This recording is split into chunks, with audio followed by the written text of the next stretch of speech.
London বৈঠকের পর জাতীয় নির্বাচনের সময় নিয়ে শঙ্কা কিছুটা প্রশমিত হলেও সপ্তাহ জুড়ে আলোচনা কোন পদ্ধতিতে হবে নির্বাচন। জামায়াত এনসিপি সহ একটি অংশের চাওয়া সংখ্যানুপাতিক নির্বাচন, যদিও বিএনপি ও সমমনা দলগুলো বলছে জাতীয় নির্বাচন পেছানোর ষড়যন্ত্র এটি। আগামী রাজনীতি কোন পথে সেটি খুঁজতে আজ ভোটের ট্রেনের সঙ্গে আমি সিফাত শাহরিয়ার। শুরুতে দেখে আসবো রাজনীতির মাঠে দিনভর কে কি বললেন। যেটি আমরা দেখছি আজকে জামায়াতের আমির ডক্টর শফিকুর রহমান তিনি বলেছেন সুষ্ঠু নির্বাচনের জন্য রাজনৈতিক সংস্কার জরুরি। এখানে অ্যাডভোকেট রুহুল কবির রিজভী সিনিয়র যুগ্ম মহাসচিব যিনি ব্রিফিংয়ে বলেছেন আজকে সুষ্ঠু নির্বাচন দিলেই বোঝা যাবে বিএনপি কতটা জনপ্রিয়।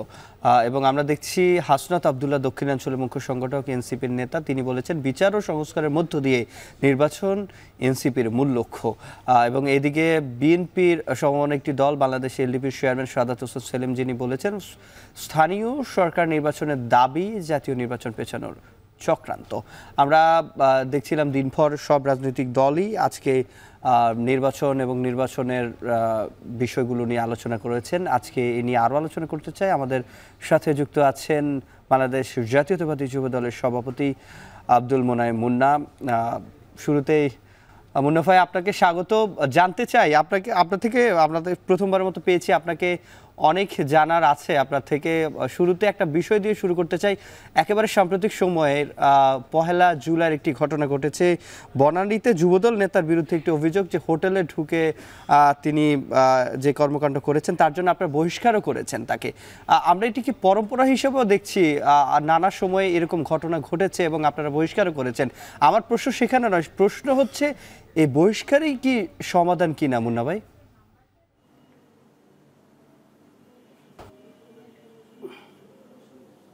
ধন্যবাদ আপনাকে। দেখেন, সমাধান কোন পথে সেটা তো একটি পর্যায়ক্রমিক ব্যাপার। আমরা কিন্তু কোনো ঘটার সাথে সাথে আমরা যখন জানতে পারি আমরা কিন্তু আমাদের সাংগঠনিক দায়বদ্ধতার জায়গা থেকে কিন্তু আমরা আমাদের প্রয়োজনীয় পদক্ষেপগুলো আমরা নিচ্ছি। বনানী যেই ঘটনাটা ঘটার সাথে সাথে আমরা যখন জানতে পারলাম আমরা তথ্য সংগ্রহ করলাম এবং প্রয়োজনীয় ব্যবস্থা নিলাম। তাকে বহিষ্কার করে সাংগঠনিকভাবে তাকে বহিষ্কার করলাম। করার পরে আমরা আইনি ব্যবস্থা গ্রহণ করার জন্য প্রশাসনকে অনুরোধ জানিয়েছি। এখন এই কাজটি কিন্তু প্রশাসনের উপর এখন দায়িত্বের জায়গা থেকে তাদের উপর বর্তিয়েছে।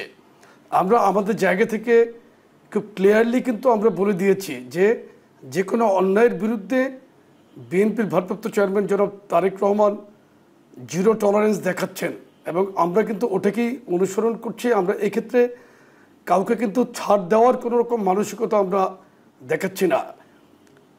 আমরা কি করতে পারি? আমরা তো একটি সংগঠন।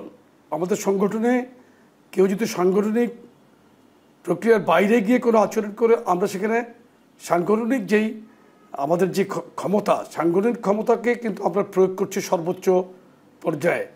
এটা বনানীর ক্ষেত্রে আপনি দেখেছেন যে আমরা খুবই দ্রুততম পর্যায়ে এটাকে সিদ্ধান্ত দিয়েছি এবং আমরা আইন প্রয়োগের জন্য আইন প্রয়োগকারী সংস্থাকে আমরা অনুরোধ জানিয়েছি। এর মাধ্যমেই কিন্তু আমরা আপনাদের মাধ্যমে জাতিকে আশ্বস্ত করতে চাই কোনো প্রকার অন্যায় করে আমরা কোনো প্রকার অন্যায় করে কাউকে আমরা পাওয়ার মতো কোনো সুযোগ করে দিচ্ছি না। আমরা একদম জিরো টলারেন্সের মধ্যে আছি। প্রশাসন আমরা দেখছি যে আপনারা এরকম আরো 4 থেকে 5,000 5ই আগস্টের পরে যদি আমি সংখ্যাটি বলি, আপনাদের সিনিয়র যুগ্ম মহাসচিব রুহুল কবির রিজভী আজকে এই কথাটি বলেছেন 4 থেকে 5,000 এরকম নেতাকর্মীর বিরুদ্ধে আপনারা সাংগঠনিক ব্যবস্থা নিয়েছেন। তবে শঙ্কার বিষয় যেটি, আমরা কিন্তু আবার তাদেরকেই অনেক সময় মিছিল মিটিংয়ে আবারও পুনরায় 2-3 মাস পর আবার দেখতে পাই। তাদের আসলে আবার ফিরে আসার প্রক্রিয়াটা কিভাবে আসে তারা?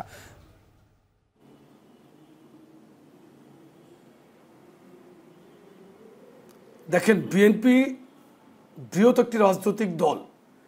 আমরা যাকে বহিষ্কার করলাম সে যদি কোনো একটি আমাদের যদি একটি জনসভা সমাবেশের মধ্যে 20 লক্ষ লোক ওই জনসভায় থাকে, এর মধ্যে কেউ এত বড় জনসভার মধ্যে বা সমাবেশের মধ্যে আমরা কি এত স্পেসিফিকলি ওইটাকে আমরা ওই সময়ের মধ্যে কি আমরা তাকে সে আসতে অনেক দূরে থাকলে পরবর্তীতে ছবির মাধ্যমে যদি আমরা জানতে পারি যে সে উপস্থিত ছিল, সেই ক্ষেত্রে ধরেন আমরা মৌখিকভাবে আবার সংশ্লিষ্ট ইউনিটকে কিন্তু সতর্ক করি, আমরা পুনঃ কিন্তু সতর্কর মধ্যেই রাখি কেউ যদি অংশগ্রহণ করে, কিন্তু আমরা কিন্তু রিকগনাইজ করতেছি না।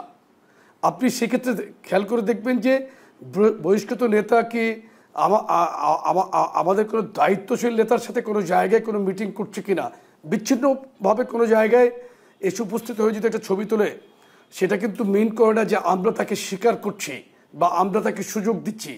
এটা কিন্তু মনে করার কোনো রকম কারণ নেই। এখন ধরেন আমাদের রাজনৈতিক দলে সারাদিন অনেক ধরনের লোক আনাগোনা করছে, এর মধ্যে কে কখন এসে একটা ছবি তুলে যায়, সেটা কি আপনি একদম সার্বক্ষণিকভাবেই কি আমরা এটাকে কন্ট্রোল করতে পারবো? এটা কি সম্ভব আপনি বলেন? সেটি আপনি ঠিকই বলেছেন, লাখ লাখ মানুষের মধ্য থেকে সেটি আসলে চিহ্নিত করা কিংবা মনিটরাইজিং করা সেটি সম্ভব না, ঠিকই আছে। কিন্তু এটি কমানোর জন্য কি আসলে আপনাদের কোনো পরবর্তীতে পরিকল্পনা আছে কিনা, বিশেষ করে যুব দলের পক্ষ থেকে কি পরিকল্পনা যেটি আরো কমে যায়? দেখেন আজকে আমাদের বিএনপির সিনিয়র যুগ্ম মহাসচিব কিন্তু একটি সাংবাদিক সম্মেলনে আজকে সমস্ত ব্যাখ্যা দিয়েছে আমাদের কি পরিমাণে বহিষ্কার শাস্তিমূলক ব্যবস্থা নেওয়া হয়েছে, কোন কোন সংগঠনের কি অবস্থা সবই জানিয়েছেন। কিন্তু এখন আপনাকে একটা জিনিস আমি বলি যে দেখেন, আইন শৃঙ্খলা রক্ষাকারী বাহিনী বিভিন্নভাবে কিন্তু চেষ্টা করে যে আইন শৃঙ্খলাকে আপনার ভালো অবস্থানে রাখার জন্য তারা কিন্তু পুরোপুরি চেষ্টা করছেন, কিন্তু তারপরে কিন্তু বিভিন্ন ক্রাইম হচ্ছে না। একদম, এখনো তো আইন শৃঙ্খলা বাহিনীও তার আগের অবস্থায় ফিরতে পারেনি। প্রয়োগের পদ্ধতি কি পারে না, কিন্তু তারা চেষ্টা করতেছে। আপনি দেখেন কুমিল্লার মুরাদনগরে একটি মব সৃষ্টির মাধ্যমে কিন্তু একটি পরিবারে 3টি হত্যাকাণ্ড ঘটল। এখন এই যে হত্যাকাণ্ডটা ঘটলো এই জন্য আইন শৃঙ্খলা রক্ষাকারী বাহিনী বা পুলিশের সমস্ত সিস্টেমকে আমরা কিন্তু দায়ী করতে পারবো? একদম না, এটা নির্দিষ্ট দায়িত্ব ছিল। তারাও কিন্তু চেষ্টা করছে, তো তারা যেখানে চেষ্টা করে পারছে না,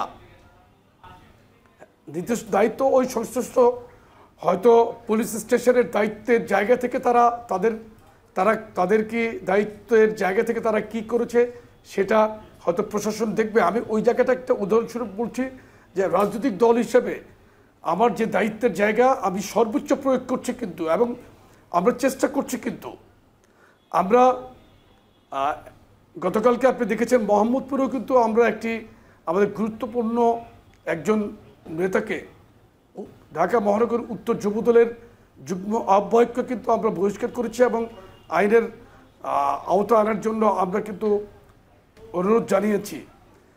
আমাদের এই সাংগঠনিক চেষ্টাকে সফল করার জন্য কিন্তু প্রশাসনিক সহযোগিতা দরকার। মুন্না ভাই, আমরা আপনার কাছে এই বিষয় নিয়ে আরো বিস্তারিত জানবো নিশ্চয়ই। তার আগে আমাদের একটা ছোট বিরতি নিতে হবে। আমরা ফিরছি দর্শক ছোট একটা বিরতির পর। বিরতির পর স্বাগত আবারও, দেখছেন ভোটের ট্রেন। আমাদের সাথে যুক্ত আছেন যুবদলের সভাপতি আব্দুল মোনায়েম মুন্না। মুন্না ভাই, আমরা বিরতি থেকে ফিরে আসলাম। আপনি বিরতির আগে শেষ ভাগে বলছিলেন যে আইন শৃঙ্খলা বাহিনী এইসব পরিস্থিতি নিয়ন্ত্রণে তাদেরকেও মাঠে সজাগ থাকতে হবে। আপনারা আইন শৃঙ্খলা পরিস্থিতি ঠিক রাখার জন্য আইন শৃঙ্খলা বাহিনীকে সহযোগিতা করার জন্য কতটা প্রস্তুত, বিশেষ করে সামনে আসন্ন নির্বাচনের ক্ষেত্রে?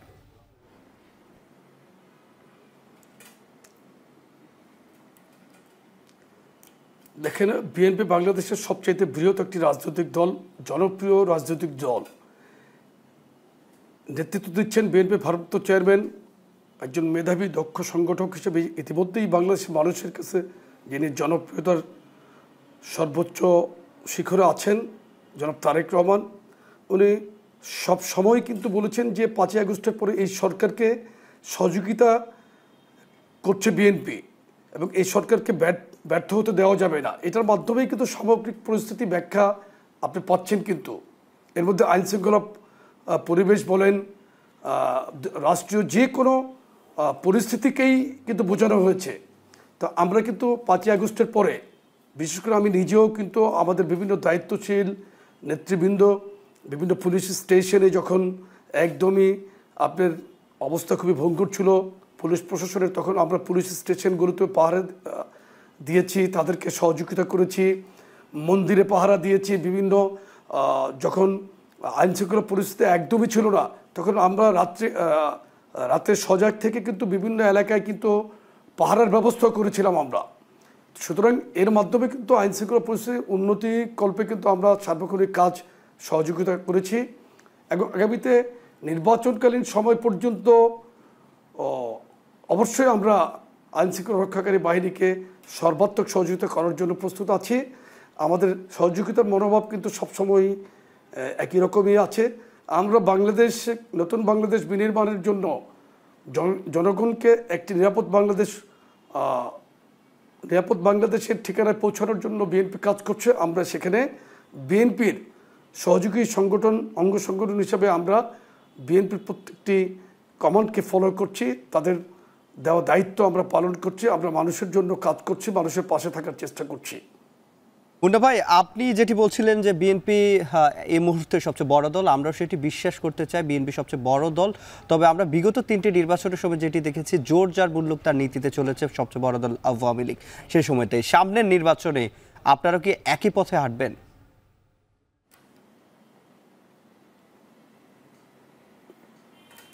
আচ্ছা, এটা কি কোনো সুযোগ আছে বিএনপিকে এই ধরনের প্র্যাকটিস করা? দল না তো বিএনপি।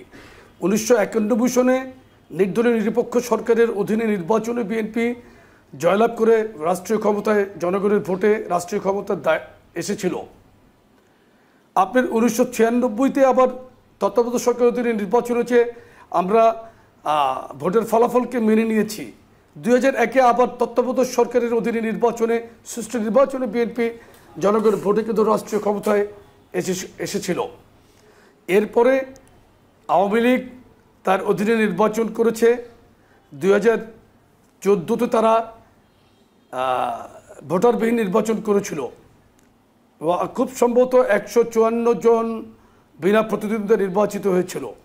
এরপরে 18 নির্বাচন তারা দিনের ভোট রাতেই করেছিল। আওয়ামী লীগের অধীনের আওয়ামী লীগ নির্বাচনকে কন্ট্রোল করেছে। এরপরে 24-এর নির্বাচন আপনি দেখেছেন, আমি এবং ডামি নির্বাচন।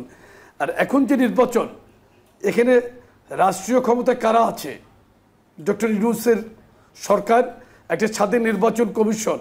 এখানে এই চিন্তা এবং এই চিন্তার মধ্যেই তো আমরা নাই। আমাদের তো এই প্র্যাকটিস কখনোই ছিল না বিএনপির। বিএনপি জনগণের সার্বভৌম ক্ষমতায় বিশ্বাসী একটি দল। জনগণের ভোটের মাধ্যমেই বিএনপি ইনশাল্লাহ বাংলাদেশের মানুষের ভোটের ম্যান্ডেটে ইনশাল্লাহ আমরা জয়ী হয়ে রাষ্ট্র ক্ষমতায় আসবো। আমরা নির্বাচনে জয়ী হওয়ার কথা বলছিলেন যে আপনি বিএনপি অঙ্গ সংগঠন যে যুব দলের সভাপতি, আপনার সংগঠনে যারা আছেন, যুবক যারা আছেন শতভাগই ভোটার, সেক্ষেত্রে যুবকরা, আপনার কি মনে হয়, আপনি যুবকদের নিয়ে কাজ করেন, যুবকরা কেন বিএনপিকে ভোট দেবে?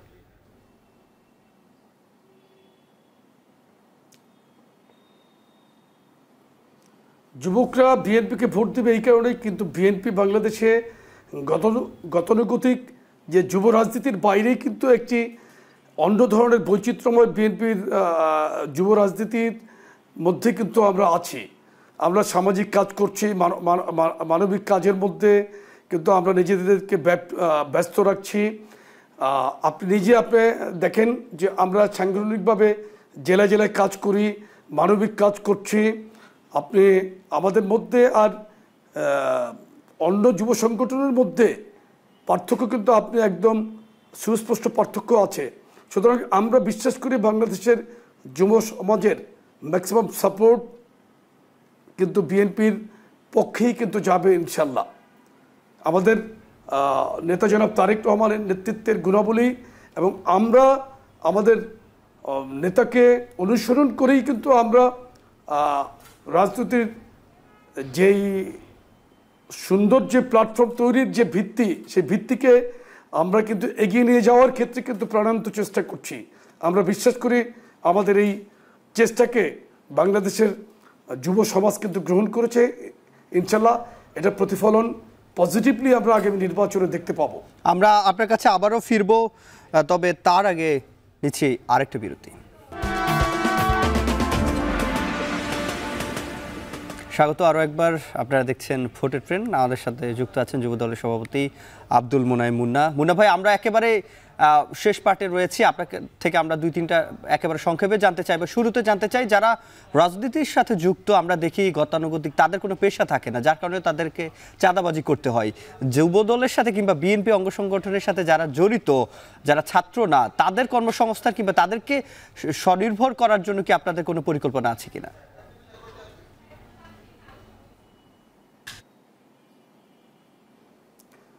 দেখেন, আমাদের তো অবশ্যই পরিকল্পনা আছে, সেটা নিয়ে আমরা কাজ করছি। যুব বান্ধব কিছু কর্মসূচি নিয়ে আমরা আগামীতে কাজ করব।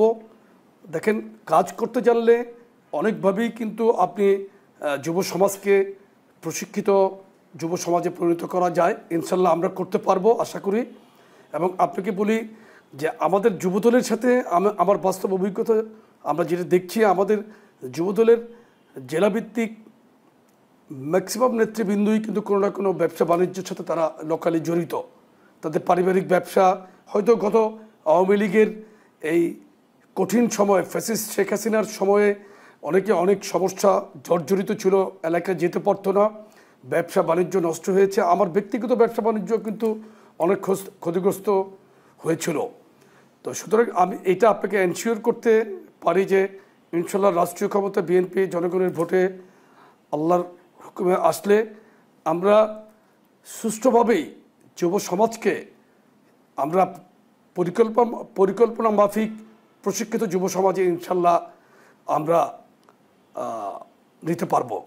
জানতে চাই, জুলাই আগস্টের মধ্যে তারেক রহমান কোন একদিন জুলাই আগস্টের দিকে আসার কথা রয়েছে। আপনার কাছে কোনো তথ্য আছে কিনা যে তারেক রহমান কি জুলাইয়ের শেষের দিকে না আগস্টের শুরুতে ফিরবেন?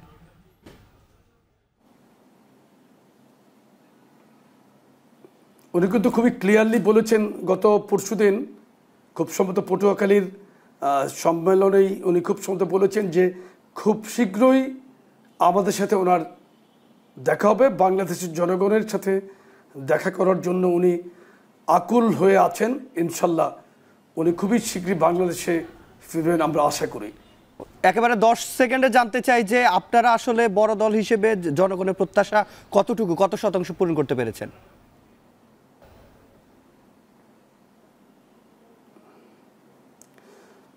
আমরা